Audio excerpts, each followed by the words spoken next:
सब लोगों के साथ वायदा किया था, रखा था कि एमएसपी का कानून बनाऊंगा। 2022 तो बीत गया, किसान की आमदन दोगुना करने के बजाय 3 काले कानून बना दिए थे। बड़े विस्तार से माजरा जी ने 3 काले कानूनों के बारे में आपके बीच में जिक्र किया। आंदोलन उत्तर प्रदेश के किसान भी कर रहे थे, पंजाब के भी कर रहे थे। उस आंदोलन का हिस्सा मध्य प्रदेश और राजस्थान के किसान भी थे। हरियाणा प्रदेश के किसानों ने तो आंदोलन करने वाले किसानों का मनोबल बढ़ाया था, हर तरह की मदद करी थी। कोई दूध लेकर के जा रहा था, कोई लस्सी लेकर के जा रहा था, कोई दवाई लेकर के जा रहा था, कोई पानी का बंदोबस्त कर रहा था, कोई टेंट दे रहा था। हर तरह की मदद कर रहे थे हम लोग उनकी।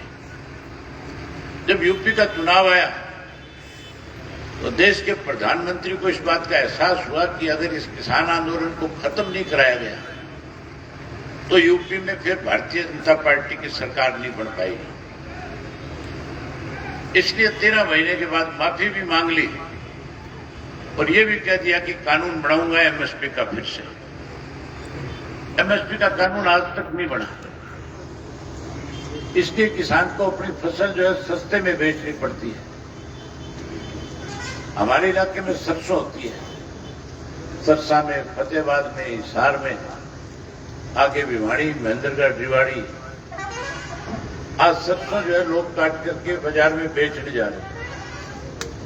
सरकार कहती तो हम खरीदेंगे, लेकिन खरीदने की बजाय पहले जहां धान में मॉइस्चराइजर की ज्यादा बता करके किसान की जेब काटते थे, अब ये कहते हैं कि सरसों में पहले लैब में भेजेंगे और उसमें देखेंगे कि किस सरसों के अंदर कितनी गुणवत्ता है, तेल कितने ज्यादा है। अगर तेल की मात्रा कम होगी तो फिर सरकार नहीं खरीदेगी। इसलिए आज किसान को 1000 रुपया क्विंटल सस्ते में बेचनी पड़ रही है। ये सरकार लगातार किसान कैसे कमजोर हो उसके लिए योजनाएं बना रही है, किसान को मारना चाहती है। अब साथियों मौका है, अगर आप चाहते हो कि जो हमें परेशान करने वाले लोग हैं वो सत्ता से बाहर हों, तो फिर जिस तरह से आपने किसान आंदोलन चलाया था, उस किसान आंदोलन के अंदर आपने अपने गांव के घर के बाहर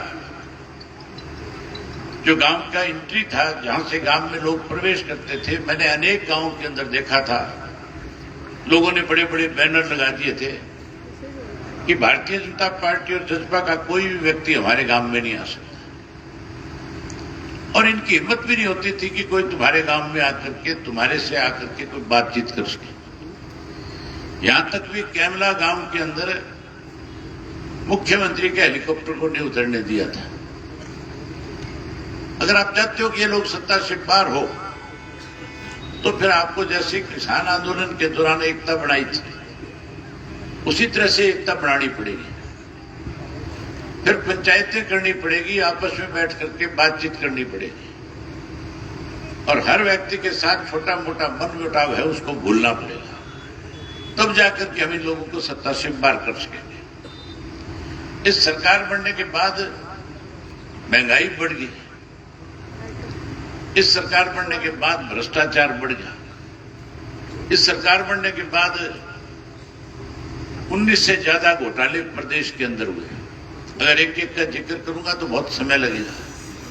शराब का घोटाला हुआ, रजिस्ट्री में घोटाला हुआ, पेपर लीक घोटाला हुआ, उसके साथ साथ सहकारिता में कोऑपरेटिव के अंदर 100 करोड़ से ज्यादा का घपला हुआ।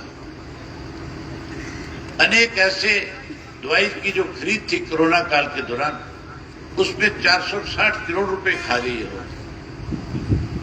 कोई डिपार्टमेंट ऐसा नहीं छोड़ा जिसमें लूट ना मचाई। आज हर वर्ग के लोग इस सरकार से दुखी है, परेशान है, इस सरकार को बदलना चाहते हैं। आज चाहे व्यापारी है, कर्मचारी है, चाहे किसान है, मजदूर है, माताएं बहनें हैं, चाहे ये पढ़े लिखे नौजवान बच्चे हैं जिनको बेरोजगार कर दिया, इस सरकार ने तो, मैंने जब यात्रा करी थी 24 फरवरी से लेकर के 15 सितंबर तक, जब मैं हरियाणा प्रदेश के 2000 से ज्यादा गांव, शहर और कस्बों में गया, 4200 किलोमीटर पैदल चल करके लोगों से मिला, भाषण नहीं दिए, बात सुनी, पूछा कि इस सरकार बनने के बाद किस तरह के हालात हैं। बड़े बुजुर्गों की आम शिकायत थी हमारी पेंशन कार्ड की। गरीब आदमी खुल करके कहता था हमारे पीले कार्ड काट दिए, गांव में बिजली नहीं है, पीने के पानी की व्यवस्था नहीं है। 80% गांव ऐसे हैं जहां पीने का पानी वाटर वर्क्स का आज भी नहीं है। इस तरह के हालात हैं कि जहां गांव में पीएचसी बन गई, सीएचसी बन गई, उसके अंदर डॉक्टर नहीं है। जो अपग्रेड स्कूल हमने किए थे उन स्कूलों में मास्टर नहीं है। सड़कें सारी टूटी पड़ी है। सरकार ने कागजों में तो सारी चीजें दिखा रखी है, पैसा खा गए, सुविधाएं दी नहीं। ये आम शिकायतें थी लोगों की सब जगह पे। जिस सरकार ने हमारे बुजुर्गों की पेंशन काट दी, पीले कार्ड काट दिए गरीब आदमी को, उस सरकार को उस वक्त मिलना चाहिए कि नहीं मिलना चाहिए? मिलना चाहिए जी।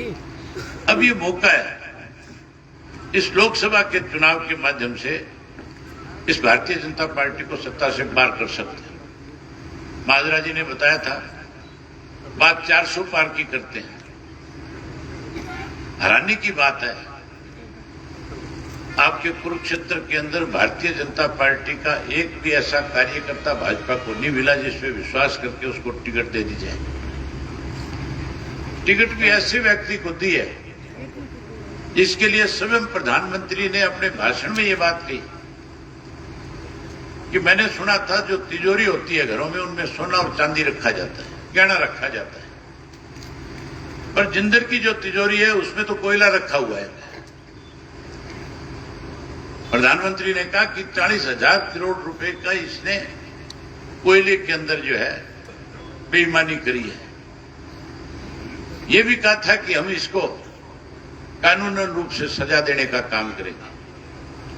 लेकिन साथियों, हैरानी की बात है, सजा देने की बजाय भाजपा ने टिकट दे दिया। दे दिया कि नहीं दे दिया? टिकट दे दिया जी।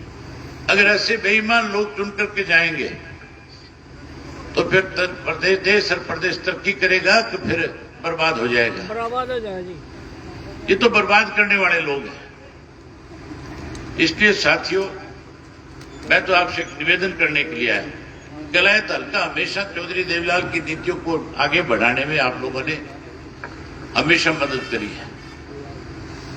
आज भी कोई साथी हमारा जो है हमारे से अलग किसी और पार्टी में है, उससे भी मिलो और उससे भी कहो कि तू दोबारा पार्टी में आ, हम तेरा फिर मान सम्मान करेंगे, हम तेरे को फिर वही इज्जत देंगे, चौधरी देवीलाल की नीतियों को आगे बढ़ाएंगे और हरियाणा प्रदेश में फिर से इंडियन नेशनल लोकदल पार्टी सत्ता में आए, इसके लिए रास्ता खोलने का काम करेंगे। अगर आप कुरुक्षेत्र की सीट जीतते हो तो फिर ये मान के चलो, अक्टूबर में विधानसभा का जब चुनाव होगा तो फिर इंडियन नेशनल लोकदल पार्टी को सत्ता में आने से कोई नहीं रोक सकता। फिर आप हर हालत में सत्ता में आ जाओगे। आज जहां कुरुक्षेत्र में आपकी ताकत पड़ी हुई है, लोग तो कहते थे भाजपा वाले और कांग्रेस वाले, ये पत्रकार भी हमारी गिनती नहीं करते थे। भाजपा वाले कहते थे 10 की 10 जीतेंगे, आज कैंडिडेटों के लाले पड़े हुए हैं। ये कांग्रेसी कहते थे हम तो सक्षम है। जो सक्षम कहते थे उनका आज तक संगठन नहीं है। आज तक वो तय नहीं कर पाए कौन कहां से लड़ेगा। कुरुक्षेत्र के अंदर तो हाथी खड़ा करके नहीं करके ऐसी पार्टी के साथ तालमेल किया है जिस पार्टी ने हमारा पानी रोक रखा है। अगर एसवाईएल का पानी हरियाणा प्रदेश को मिले तो फिर हरियाणा प्रदेश के अंदर पीने के पानी की कमी नहीं आ सकती। फिर तो 35 लाख एकड़ जो जमीन है उसकी सिंचाई और होगी, जिससे किसान को फायदा मिलेगा, सस्ते में उसकी फसल पकेगी। आज कांग्रेसियों ने उनसे हाथ मिलाया है जो हमारा पानी रोक रहे हैं। आप इन पानी रोकने वालों को यहां से वापस खाली हाथ भेजने का काम करो। हरियाणा प्रदेश में अपनी सरकार बनाओ। इंडियन नेशनल लोकदल पार्टी की सरकार बनने के बाद पंजाब के सारे रास्ते बंद करके आपका एसवाईएल का पानी आप तक पहुंचाने का काम करो। ना बीजेपी लेना चाहती, ना कांग्रेस पानी देना चाहती। कांग्रेस और बीजेपी अगर पानी लेना चाहती तो 2016 में हमारे पक्ष में फैसला आ गया था। फिर तो 7 वर्ष और नहीं निकलते हैं, फिर तो हमें हमारे हिस्से का पानी मिल जाना चाहिए था। उस पानी के लिए अगर किसी ने लड़ाई लड़ी तो केवल इंडियन नेशनल लोकदल पार्टी ने लड़ी थी। हमने उसके लिए आंदोलन किए थे, जेल भरो आंदोलन चलाया था। अनेक साथी बैठे होंगे जो उस आंदोलन का हिस्सा बन करके उस जेल भरो आंदोलन के दौरान कैथल में जाकर के गिरफ्तारी दे करके आए होंगे। हमने उसके लिए पंजाब के रास्ते रोक दिए थे। हमें पानी मिले इसके लिए हमने जाकर के पंजाब के अंदर नहर की खुदाई के लिए सब हम कंधों पे कसी रख करके गए थे, गिरफ्तारियां दी थी, वहां की जेल में रह करके आए थे। आज सही समय आ गया इन लुटेरों को और जो हमारा पानी रोकने वाला उनको सबक मिले। इसको आंदोलन की तरह चुनाव को लड़ना पड़ेगा। लड़ोगे आंदोलन की तरह इस चुनाव को?